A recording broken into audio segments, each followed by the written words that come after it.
Okay, I admit it. I've been hiding something from you. And if you want to know what it is, stick around. I'm about to tell you my own nightmare move, and it's starting right now. Hi, I'm Kimberly Lahadny with the GCH Luxury Group in Augusta, Georgia, powered by Real Broker, and today I'm getting real. I'm really nervous to do this because we've made a lot of moves, and if you know me personally and you knew me when I was in California, then you know that I had a crazy move to Sacramento as well. But I want to tell you what happened when I moved cross country. And I'm really scared because I'm not going to give any names and I'm not going to put anyone under the bus, but I am going to be honest and I'm going to tell you the truth, because when you come to me as a buyer or a seller, that's what you need, right? You need someone to be truthful and honest. So fast forward to the beginnings of the pandemic, and my husband and I are in Sacramento, California, when we got word that he was offered a really fantastic job in Columbia County, just outside Augusta. Well, he comes skirting up to me and he's like, well, they offered me the job and it's in Augusta. And I immediately knew what that meant, right? He loves golf. It's his dream.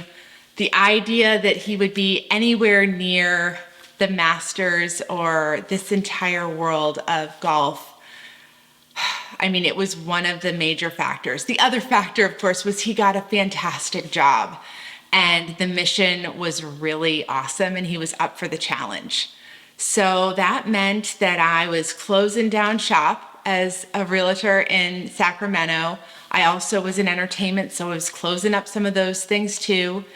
We were pregnant with our third child and we needed to get ready in like 3 months. And of course, we moved in July, which is the month that all military moves. And they move across country and they take all the reputable movers. So that's the first thing. I think you know where this is going, but it kind of gets worse from here. So when we went to go interview in person for Russell's job, we came all the way out to Augusta. And after his in-person interview, we did the tours and we saw some of the neighborhoods, and people told us, hey, these are a few of the neighborhoods you should really look at if you're interested. Actually, at that time, that was the first time somebody shared with us about potentially buying our house as an investment property if we bought a master's rental. And if you've watched this channel, you know that I'm making these crazy videos about what it's been like for us to rent our house out for masters. But that was the beginning of a conversation of, okay, these are some key neighborhoods that do really well as masters rentals, plus they're beautiful, and maybe we want to spend a little bit more to get into one of these neighborhoods because the potential of making some money off of our house tax-free was exciting. So we did this tour and we drove around, and there was an open house in one of the most beautiful neighborhoods that day. And I went to see it and I fell madly in love with it. And we went home, and when he told me that we got the job, then we went almost immediately to that house because we had walked it, we had seen it in person. We were like, we're not gonna buy a house sight unseen, that's crazy. And we put an offer in on it. Not to get religious on you, but we prayed that it was the right house. You know, we were hoping that everything went well, and she accepted the offer and we went for it, right? Well, we get all the way there. So we move, and in the process of moving, we get the most rando movers. We had set up with a reputable company that actually wasn't that reputable. They bailed and tried to extort extra money from us. And if you have had a moving nightmare, you know about this. It's common, actually. that non-reputable movers kind of have these in-house deals where a broker kind of pitches them out to potential clients, and then at the last minute they bail on you. So we actually had a move date of a certain day and our movers never came. They never came the next day, and we start freaking out. And then all of a sudden this mover comes and said, well, I was originally the mover for this company. I'll do it for you, and I'll do it for this much. And we were like, oh, this is great. So he comes and he takes all of our stuff. I'm not there. I've already flown over. And I was told not to even ask how it went or how they packed up our stuff. And, you know, we don't have the fanciest stuff in the world, but we have some things that I really loved that, you know, that mattered to me if they got here safely or at all. And more on that in a minute. So we get here and we're living in a hotel that is like a home to suites. You know, it has a kitchen and we have space, but I have a 5-year-old, actually I think she was 4.5. I had like a 2.5-year-old, and I had a very pregnant body. And we were staying in this hotel and we were getting to closing when all of a sudden our inspections came back on this beautiful house. And I didn't think it was that big a deal, but the agent that I was working with, and yes, sometimes agents need agents. I didn't want to buy my own house. I worked with somebody that is absolutely fabulous that I still sometimes do deals with for you guys. And he looked at me and he's like, Kimberly, there's something on here that's not great, and we're going to ask that they fix it. And it was a foundation issue. It was a significant foundation issue that would run the seller into a lot of cost. And so even as we sent this request, we said, look, this is a really big ask. And if you need us to go looking at other properties right now, we totally will, if you don't want to do this. And about 2 days later, she had signed everything. I mean, there were a couple things she crossed off, but she did not cross off the really big item. And when I say really big item, I mean more than 4 figures. So we were like, okay, great, she's gonna fix it. And every day, like silly little buyers, we drove by the house and there was nobody there. There was no work trucks. There were no major construction vehicles that would need to be there if they were fixing this house. And I was getting very, very anxious. And I was so pregnant. And I was like, what is going on? Well, a day before closing, we did our final walkthrough and we saw what she said were fixes. And they were not fixed. And if things were fixed, they were the tiniest item on the list. They were not the big issue. And I walked around that beautiful house and I cried my eyes out. I was devastated. And, you know, the seller had violated a legal contract. And now here in Georgia, there's something that I warn all my clients about. It is a buyer beware state.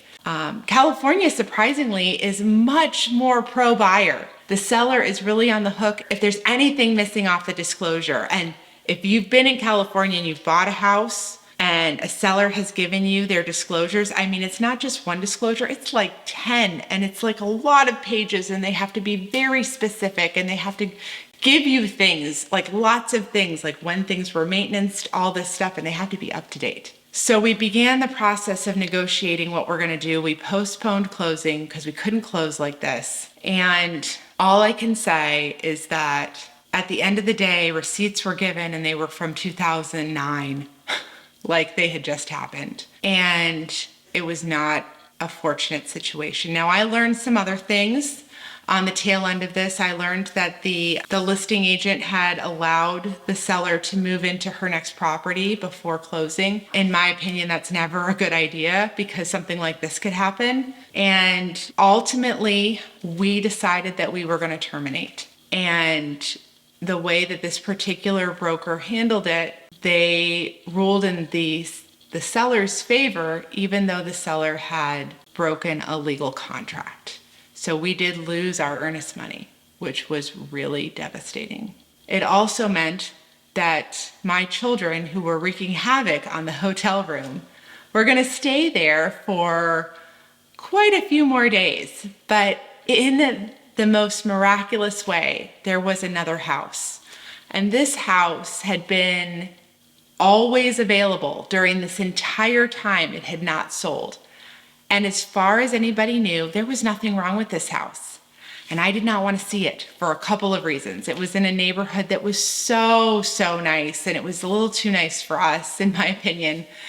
And, I just didn't know if I wanted to live there. And I was afraid that if I went to go see the house, I'd fall in love with it and I would get suckered in. And basically all of the above happened. So we went back, and the neighborhood was just incredibly charming. And we went into the house, and I was like, well, shoot, this is our house. And it doesn't happen all the time. And it certainly is a happy ending. Of course, I can tell you a little bit more about the movers in a minute, but every once in a while, in a blue moon, you walk into a property and you go, this is exactly what our family needs. There are some things that I want that aren't here, like I would have loved more acreage, but we are sandwiched between two families that have kids my same age. I have one of my best friends across the street. I just feel like in all the madness and all of the unfortunateness of our first attempt, this was the best situation. But I wanted to tell you because I am spurred on by doing the right thing, by being incredibly ethical in my business practices, how I treat both my own clients and clients coming to me, whether they're my sellers to the buyers that are approaching or my buyers to the sellers that we're submitting an offer to. I come from this place, and I think that part of it is that my father is a contracts and litigation attorney, but specifically in property in the DC area. And he's done some incredible things, and he's probably one of the most ethical men I've ever met. He's hard, but he is ethical. And this is also what drives me. So really quick, I'll tell you how crazy the movers were. They came in, they brought in hardly any of our stuff. We lost a lot of furniture, and a lot of it was damaged. I was devastated. It was super awkward and weird. We were able to mitigate some losses through insurance. And at the end of the day, I just had to suck up the fact that I had found an absolutely wonderful house. We had been taken care of, but we did find some opposition in our move. And I share that to tell you that making a huge move across country or downsizing from your forever home because you're empty nesters and you just don't need the space, there are always moments in a move that make you question whether you should have even done it. But the rewards are great if you pull through and you see that there is a plan and that there are trusted people who are helping you through. I can't say enough about my own agent and some of the people that came around us that didn't hardly know us, that loved us through this process as we maneuvered our move from Sacramento here to Augusta. And I also really shy away from even being upset with other realtors involved in our first transaction. It was very poignant because I was so pregnant and so emotional. And I hate saying that because, women, that's not very feminist of me. But, it was really hard. And yet I will still work with those agents. And I do believe that they're incredible agents here in the Augusta area. But I will tell you that when we enter into a transaction, when I work with you, these are some of the things that drive me because I've been there. And I tell my clients sometimes, one day we'll sit down and I'll tell you my story. Well, now it's out there. And I just don't want any of that to happen to you. But if it does, or if you have some bumpy moments of your transaction, or even if you have to terminate on a house, it's going to be okay. We're going to find the most amazing property for you, or we're going to find the most amazing buyers that actually love your house and see what it's worth. So that's it. That's my crazy story. I hope you've taken something away from it. I hope you get to know my heart a little bit more. And As always, reach out to us. We love being a resource for you. We have so many things we can share. I definitely want to connect and do the best business I can as I serve this area and I serve my clients both coming in and living here. If you were inspired by this crazy story and you want to know more about the Augusta area, click on our relocation guide. It is here for you. I recently updated it. We're trying to stay away from the actual cost of each neighborhood because our market is changing like crazy, but please download it and connect with our team. Subscribe, watch, and enjoy. Enjoy your life and know that there's a plan.